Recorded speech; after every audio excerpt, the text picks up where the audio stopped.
El Ejército Nacional tiene un contexto y una estructura que es importante que la analicemos y la tengamos en cuenta para comprender en dónde vamos a actuar nosotros como psicólogos militares. Primero que todo hay que tener en cuenta que hay un fundamento legal que rige las acciones del Ejército Nacional y de las fuerzas militares y las fuerzas armadas en general. Recordemos que las fuerzas armadas son todas las fuerzas militares constituidas por Ejército, Armada Nacional y Fuerza Aérea, y la policía incluida. Esas son las fuerzas armadas, pero las fuerzas militares no incluyen a la policía, es decir, solamente están Ejército, Fuerza Aérea y Armada. Muy importante tener eso en cuenta porque la policía es considerada desde el punto de vista legal como un cuerpo civil armado que se encarga de proteger la integridad territorial, pero al interior del territorio. Me explico. La policía tiene funciones al interior del territorio, hace el control de las situaciones que sucedan al interior del país, pero no tiene nada que ver con fuerzas extranjeras. Mientras que las fuerzas militares, por su parte, sí tienen el deber constitucional de defender al país de ataques extranjeros. Entonces se ve tergiversada un poco por la misma condición de violencia y de guerra que se da contra los grupos narcoterroristas como las FARC, el ELN, las autodefensas ilegales, etcétera, etcétera, y ahora las BACRIM, porque se supone que esto sería labor de la policía, ya que esto es un problema a nivel interno, pero las fuerzas militares tienen que actuar porque la policía no da abasto. Entonces, en nuestro contexto, además de la función constitucional de las fuerzas militares de defendernos de ataques extranjeros, pues también se le suma a ello la labor que tiene que hacer a nivel interno.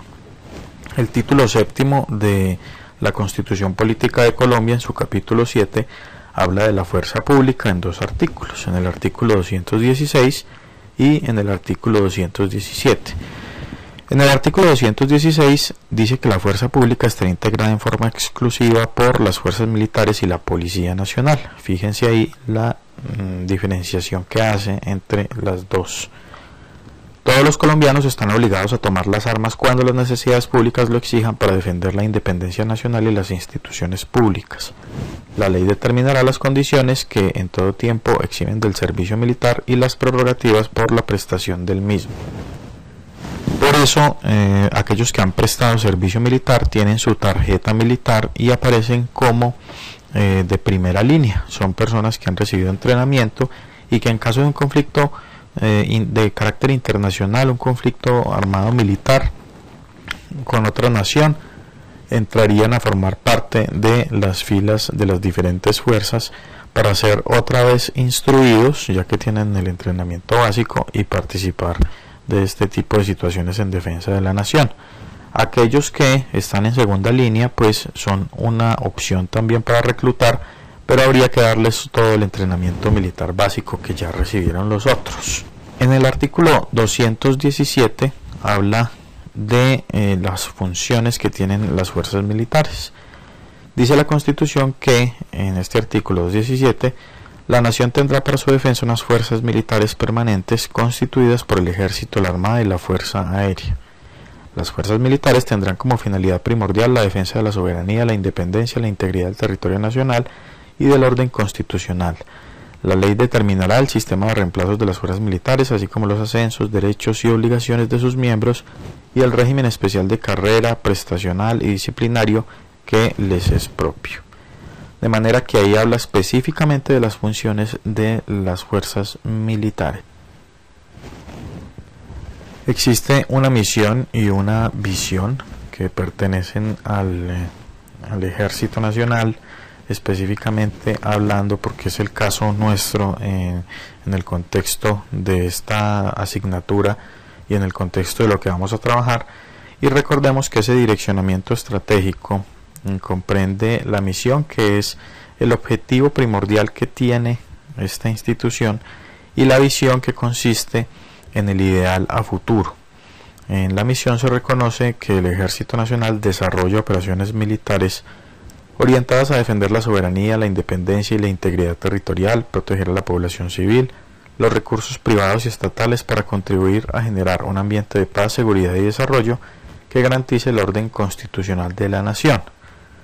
Por otro lado, la visión, que es esa parte que implica el ideal a lograr a futuro,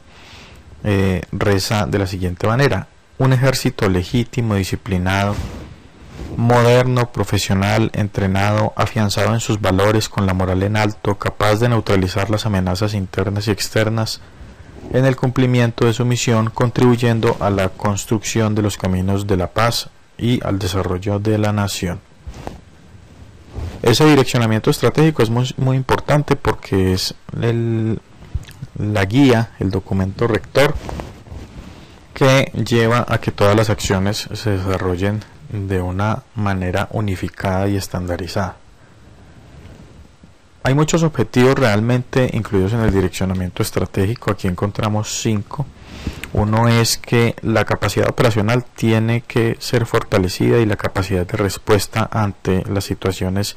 que se presenten debe ser rápida para poder operar con efectividad. El segundo objetivo habla de la influencia de las operaciones sobre estas organizaciones narcoterroristas y que buscan doblegar la voluntad de lucha de estas organizaciones irregulares, haciendo que sus miembros se reintegren a la sociedad civil y fortaleciendo entonces la seguridad del país. Un tercer objetivo habla de fortalecer la legitimidad en cuanto a que las funciones como fuerzas militares deben cumplirse según el ordenamiento legal y no deben salirse de ese ordenamiento legal para que sean reconocidas esas fuerzas militares como un ente legítimo por parte de toda la población y por parte de la nación en general, en el marco también de los derechos humanos y el derecho internacional humanitario. Un cuarto objetivo tiene que ver con la soberanía y la integridad del territorio nacional, es decir, que las operaciones vayan encaminadas a que nuestro país mantenga su estructura y que no sea vulnerado por fuerzas internas o externas que traten de vulnerar el sistema democrático. Y un quinto objetivo es fortalecer el nivel de profesionalidad de todos los integrantes del Ejército Nacional en términos de formación, de instrucción, de educación, de entrenamiento y reentrenamiento y capacitación permanentes para todo el personal. Hay unos principios, ustedes ven ahí una lista de los más importantes: el respeto por la Constitución y la ley, para que no nos salgamos del marco democrático y entremos en una dictadura militar; la competencia, es decir, que hay que defender con todo el rigor las leyes y la Constitución, que es la ley de leyes; el honor militar,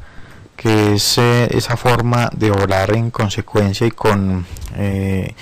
mucho criterio para hacer las cosas bien hechas desde el marco de esa investidura como militar; la ética en todas las actuaciones, es decir, el obrar de acuerdo a las normas del bien ser y el bienestar de las personas, con el marco moral siempre por delante y con los valores y virtudes militares; y un compromiso que consiste en la dedicación permanente a las funciones asignadas por la ley y la dedicación a que este trabajo quede bien hecho y que vaya en pro de la unidad de la nación y la estabilidad de la democracia. También dentro del direccionamiento estratégico encontramos otros valores como la honestidad, la lealtad, el respeto y el valor, que deben regir todas las acciones y todas las actuaciones del militar. La honestidad obrando de manera transparente, la lealtad respetando a sus compañeros, tanto subalternos como superiores,